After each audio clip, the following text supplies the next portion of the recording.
वर्म आम्हा सांगितले संती, हे संप्रदायातलं अतिशय सोपं वर्म आहे बरं. टाळ दिंडी हाती घेऊनी नाचा, कारण योग जमला तर योग आहे, नाही तर सगळ्यात मोठा रोग आहे. योग जमला की योगायोग समजायचा. कुणीतरी श्रोत्रिय ब्रह्मनिष्ठ सद्गुरू मिळाले, योग जुळला. म्हणून माऊली म्हणले समाधीचे सुख सांडव ओवळून. अरे कलियुगात एवढं अवघड करायची गरज नाही. आता प्राणायाम डाव्या नागपुडीनं घ्या, उजवीनं सोडा. बरं, हाही काय देव भेटण्यासाठी प्राणायाम चाललाय काय? नाही, पोट कमी करण्यासाठी चाललाय. बरोबर बोलते ना. आमचं शरीर यष्टी चांगली व्हावी म्हणून आमचे प्राणायाम आहेत, म्हणून आमचे योगासन आहेत. ते योग सिद्धीसाठी नाहीये, ते कुंडलिनी जागृतासाठी नाहीयेत. बरं, तिथपर्यंत टिकाल असंही नाहीये. मग सोपं करा. काय? कलियुग केवळ नाम आधारा. कलियुग नामाच्या आधारावर आहे. ते नाम घ्या. अवघडाचं सोपं संताधिकांनी केलं म्हणून आपल्याला सोपं झालं. नाही तर देवपूजा करताना यत किंचितही मन विक्षिप्त झालं तरीही पाप लागेल, असं आहे शास्त्रामध्ये. मन एकीकडे ना आपण एकीकडे असं नाही. असंही मन आपलं कुठे लागत? जाता येता न लगे वेळ बहु चंचल चपळ. काय सांगितलं? आता देवाच्या दारात उभा राहायचा अभंग घेतलाय, पण गंमत सांगते तुम्हाला. काही काही लोकांची मंदिरातही मन लागत नाही, लग्नात गेले मन लागत नाही, कीर्तनात बसले तर अजूनच मन लागत नाही. मंदिरात आल्यावर अवस्था कशी असते? आपण देवाला एक श्लोक म्हणतो, त्वमेव माता च पिता त्वमेव, त्वमेव बंधू च सखा त्वमेव, त्वमेव विद्या द्रविणम त्वमेव, त्वमेव सर्व मम देव देव. काही काहींची अवस्था बघा, मंदिराची पहिली पायरी चढली का चप्पल कुठं ठेवा हे कळत नाही. परत ती हलकी घालून जावं तर आपल्या कळलं ना. मग ते देवाकडे अर्ध पाहायचं, त्वमेव माता, मग मागे चप्पलकडं पिता त्वमेव. असं होतं. अर्ध मन इकडे वाटलंय, अर्ध मन इकडे वाटलंय, म्हणून आपल्या हातात मोक्षाचा प्रसाद नाही आहे, म्हणून मुक्तीचा प्रसाद नाही. काही लोक आम्हाला म्हणतात, महाराज आम्ही खूप केलं. अहो, तुम्ही करणार नाही तेवढं केलं. सकाळपासून संध्याकाळपर्यंत भजन केलं, पण काही उपयोग नाही. देव आमचा वाटोळं करायला बसलाय. असं होत नाही बाबा. माऊलींची कोवी आहे, झडझडोनी वाहिला निघ, ये भक्तीचे वाटे लाग, जेवी पावसी अव्यंग निज धाम माझे. अरे भक्तीचे वाटे लाग म्हणजे काय? हा, याचा अर्थच जर आपल्याला कळला नाही तर जेवी पावत अव्यंग निज धाम माझे हे होऊ शकत नाही. आपल्याला असं वाटतं भजन करतोय भजन करतोय, अरे पण मी भजन करतोय हा अभिमान जर असेल, हा अहंदंड जर असेल तर भजन सिद्धीला जाणार नाही. भगवंताचं रूप प्राप्त व्हायला फार वेळ लागत नाही. खटवांग रायाशी 1 क्षणार्धामध्ये. तोच मोक्ष मिळवायला राजा परीक्षिताला 7 दिवस. आपलं अख्खं आयुष्य जातं तरी आपल्याला कळत नाही. कारण का? एका मयानीत कधी 2 तलवारी बसत नाहीत. एवढं कळतंय का? जहां राम है तहां काम नहीं, और जहां काम है तह नहीं राम. जिथं मीपणा आहे तिथे राम भजन होत नाही, विठ्ठल भजन होत नाही, गणपती बाप्पाचं भजन होत नाही. रिकाम व्हावं लागतं. रिकाम संपूर्ण रिकाम झालं. गवळणीचा एक प्रसंग आहे, हरी या माझे मंदिरी, नाही कोणी दुसरे घरी, काम भ्रतार गेला दुरी. काम, क्रोध, लोभ, मद, मत्सर, शब्द, स्पर्श, रूप, रस, गंध या पंचविषयाचं आकर्षण, यानं झालेलं मन मळीन, त्याच्यामध्ये मितूपणाचा अहंकार, या सगळ्या कचरापट्टीमध्ये देव येऊन बसत नाही. पहिलं चित्त निर्मळ करा. देवाच्या दारात उभं राहायचंय ना. देवाच्या दारात का देवळाच्या दारात? देवाच्या दारात उभं राहायचंय. चित्त निर्मळ. मी भजन करतो, मी पूजा करते. कसलं मी? कोणतं मी? अरे हा मीपणा गेल्याशिवाय. वंदनीय महाराजांचा प्रसिद्ध अभंग बघा, भोजना मागती तुप पावशर. हे माहिती का महिला मंडळ? गुरु परंपरेचे अभंग कधी उघडून बघा. सत्य गुरु राये कृपा मज केली, परी नाही घडली. या अभंगात भोजना मागती तूप पावशर, पावशर तूप मागितलं. मग काही महिला आम्हाला विचारता, गाईचं मागितलं का म्हशीचं मागितलं? तूप म्हणजे तुझं पण, अर्थात मी पण. ए तुका, तुझ्याकडे मागायला आलो ना, तुझं तू पण मला देऊन टाक. जे तू म्हणतो ना मी, म्हणून तर सावकारकी गेली, बरे झाले देवा निघाले दिवाळी. तुम्ही बघा, तुकोबारायांचं चरित्र अभ्यासा. अगोदर पूर्ण तुकोबारायांना रिकाम केलं. जो साधू या महाराष्ट्रात सिद्ध झाला ना, त्याची अगोदर परीक्षा झाली, मग तो सिद्ध झाला. सोन्यावर अगोदर तेजाब पडावं आणि मग त्यानं उजळावं, तशी अवस्था आपल्या संतांतिकांची आहे. अरे सिद्ध व्हायला काहीतरी आपली परीक्षा झाली पाहिजे. आपण निर्मळ झालो पाहिजे. कारण का? भगवंताला कुड्या कचऱ्यामध्ये बसवायचं नाही, मितूपणामध्ये बसवायचं नाही. आज माऊली ज्ञानोबारायांचा सुख सोहळा आपण अनुभवतो. तुकोबरायांच्या वचनावर चालण्याचा आपण प्रयत्न करतो. धन्यवाद आहे, आपण धर्म जाणता. लोक म्हणता आम्ही धर्माचं पालन. अरे कोणता धर्म? या धर्माला मी धर्म जाणतो म्हणलं की सगळं संपलं. म्हणून तर अर्जुनाला सांगितलं, अरे मी माझं माझं करू नको. मामे वये प्रपद्यन्ते माया मेतांतरंती ते दैवी हे गुणमयी मम माया दुरत्तया. अरे कशाला अडकलास या जाळामध्ये? निघ बाहेर. या सगळ्या सृष्टीचा तारणहार मी आहे आणि तू माझ्या ठाई ओळंगला. माऊली ज्ञानोबराय म्हणतात, हे साथी आली या ओळंगा सारंग धरू, नाही तरी संसारू जाईल लया. कवनाचे माईबाप कवनाची गणगोत मृग जळवत जाईल लया. अरे एक दिवस हे सगळं लयाला जाणार आहे. याचा विचार कधीतरी एकांतात बसल्यावर करा. कीर्तन आम्ही ऐकतो, कशासाठी ऐकतो? आता 8:30च्या पुढे गर्दी व्हायला सुरुवात होईल. 7 ते 9 कीर्तन असलं की 8:30ला गर्दी वाढते. म्हणून तर मधली जागा अजून रिकामी आहे.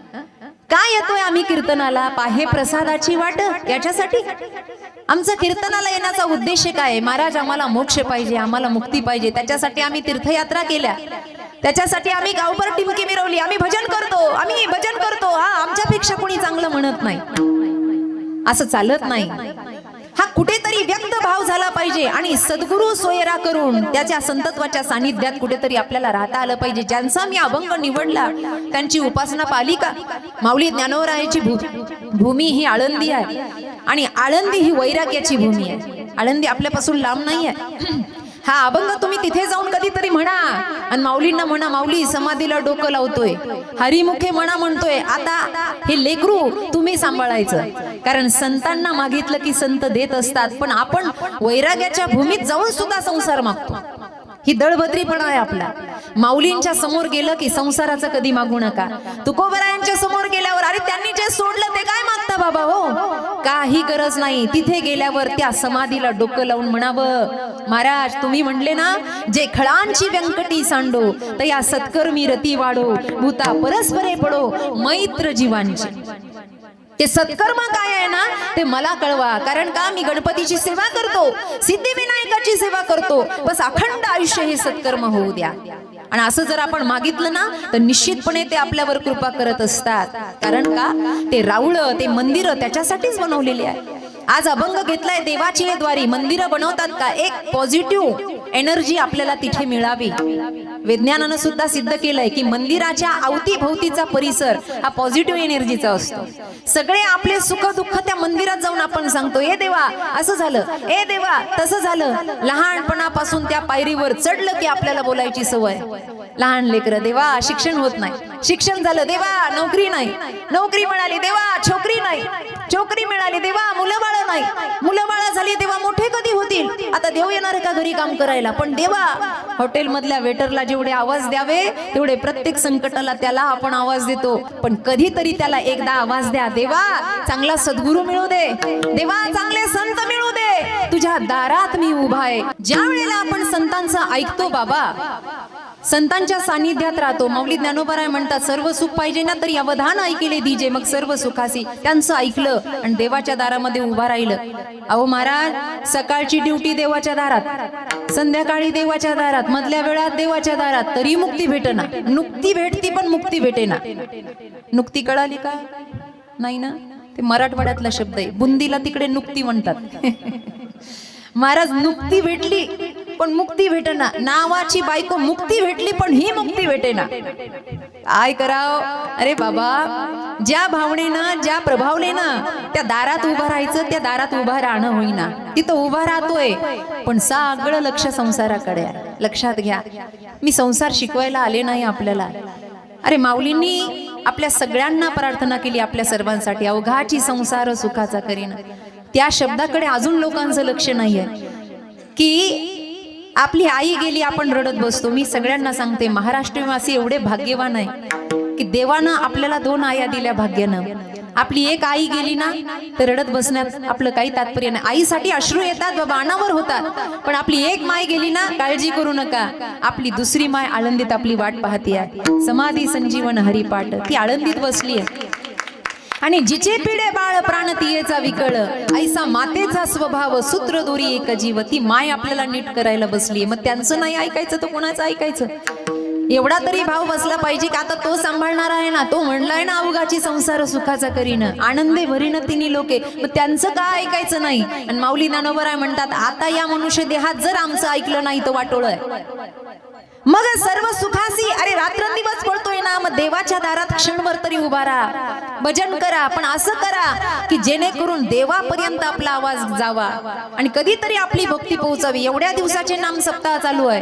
काही काही लोक आम्हाला अभिमानाने सांगतात महाराज 70 वर्ष झाले, 70 वर्ष गावात सप्ताह चालू आहे. मग देव आला का स्वप्नात? नाही नाही, एवढं कुठं आपलं भाग्य. मग काय करायचं सप्ताह? अरे अनेक दही हंड्या फुटल्या, आपली फुटल एक वेळेला, फुटल का नाही? आग लागल्यावर हंडीच फुटती ना पहिली. आमच्या मराठवाड्यात म्हण आहे, टवकी फुटली न भावकी उठली.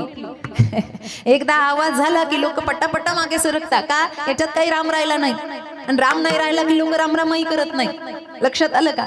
मग ती फुटेपर्यंत अरे किती हंड्या फुटल्या बाबा, किती दही हरिनामाचा खिचडी काला किती केला, अजून देव दिसला नाही. अरे एवढ्या दिवसात तर देव आपल्या सोबत नाचला पाहिजे, खेळला पाहिजे. मग आपण भजन केलं कसं?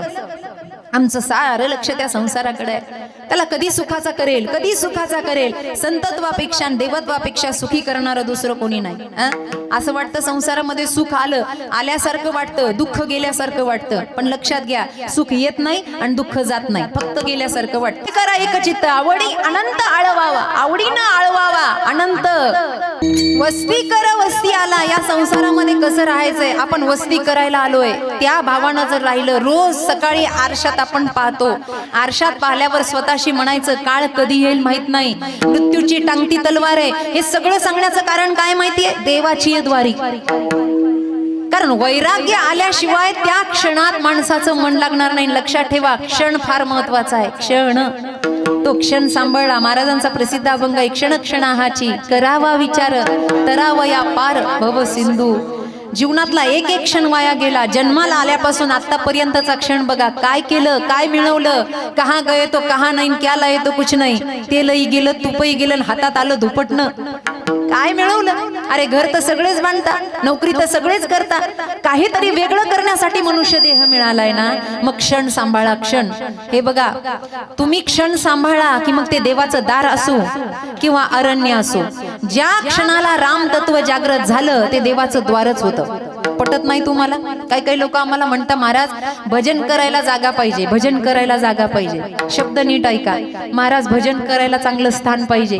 जगदवंदनीय तुकाराम महाराजाला जिथं जागा मिळाली ते तिथे बसले, त्यांनी भजन केलं आणि तिथे ज्यांनी भजन केलं तिथं आज मंदिरं झाली आहेत. याला म्हणतात साधू.